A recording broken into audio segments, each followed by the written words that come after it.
71 വയസ്സുവരെയും ഗുരുവായൂരപ്പന്റെ തിരുനടയില് കല, അതുപോലെ തന്നെ മറ്റ് പാട്ടുകള്, അതുപോലെ തന്നെ വാദ്യങ്ങള് ഒക്കെ അവതരിപ്പിക്കാനുള്ള അവസരം കിട്ടിയിട്ടുണ്ട്.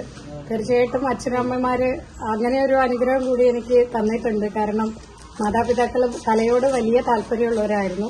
കുടുംബത്തിലെല്ലാവരും തന്നെ. പേട്ടൻ കൃഷ്ണനാട്ടം കളിയിലായിരുന്നു, അനിയൻ കലാപ്രതിഭയായിരുന്നു. നമുക്കും അങ്ങനെയൊക്കെയുള്ള ഒരു അവസരങ്ങൾ അച്ഛനമ്മമാർ തന്നിട്ടുണ്ട്.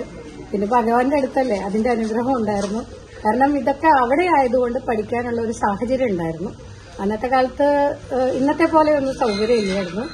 അതിന്റെ ഒരു കുഴപ്പം നമുക്കുണ്ടായിരുന്നു. കാരണം വിചാരിച്ചത്രയും നമുക്കൊന്നും പഠിക്കാനുള്ള അവസരങ്ങൾ ഉണ്ടായിരുന്നില്ല. എങ്കിലും ഗുരുവായൂരായതുകൊണ്ട് ഇത്തരത്തിലുള്ള കലകളൊക്കെ അവിടെ എപ്പോഴും കാണാനും കേൾക്കാനും, അത്തരത്തിലുള്ള വലിയ ആളുകളെ, അതായത് മഹത്തുക്കളായിട്ടുള്ള കലാകാരന്മാരെ കാണാനും അവരുടെ പരിപാടികൾ കേൾക്കാനും, പിന്നെ മേളം എന്ന് പറഞ്ഞാൽ എന്നും നമുക്കൊരു കമ്പമാണ്. കാരണം തൃശ്ശൂർക്കാരാണെങ്കിൽ ഇത് തൃശ്ശൂർ പൂരം പോലെ, അതുപോലെയുള്ള ഉത്സവങ്ങള് അവിടെയൊക്കെ കൊട്ട് കേൾക്കുമ്പോൾ നമ്മൾ ചാടാത്തവരും അതിനൊപ്പം അതിലെ ലയിച്ചു നിൽക്കുന്നവരും എനിക്ക് തോന്നുന്നു തീരെ കാണാനുണ്ടാവില്ല അല്ലാത്തവരായിട്ട്. അതായത് ഇത്തരത്തിലുള്ള ഉത്സവങ്ങളിലൊക്കെ മേളക്കൊഴുപ്പില് ആ ലഹരി പങ്കുകൊള്ളുന്നവരാകും, ആ ലഹരിയിൽ ഭാഗമാകുന്നവരായിരിക്കും കഴിയുന്നത്ര എനിക്ക് തോന്നുന്നു ആ ഭാഗത്തുള്ള എല്ലാവരും തന്നെ.